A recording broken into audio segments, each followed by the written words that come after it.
প্রবাসীদের নানা ধরনের সমস্যার দ্রুত সমাধানের জন্য একটি বিশেষ মনিটরিং সেল গঠন করা হয়েছে বলে জানান প্রবাসী ও শ্রম কর্মসংস্থান মন্ত্রী আরিফুল হক চৌধুরী।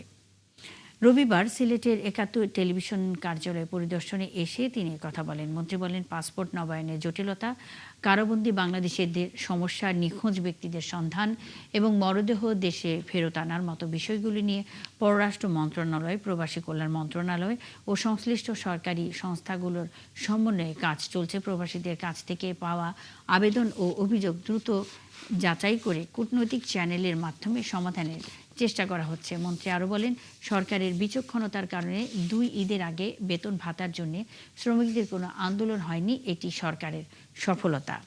অলরেডি আমরা একটা মনিটরিং সেল করেছি।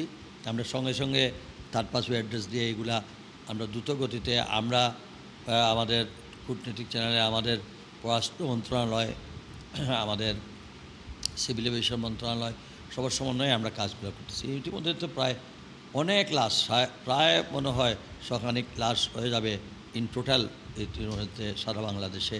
আমরা এখনও অব্যাহত রয়েছে, পাইপলাইনে রয়েছে, কারণ ওইখানে ডেড বডি আনতে গেলে ওই দেশের প্রসেস মেনটেন করে আনতে হয়। সো এই ব্যাপারে আমরা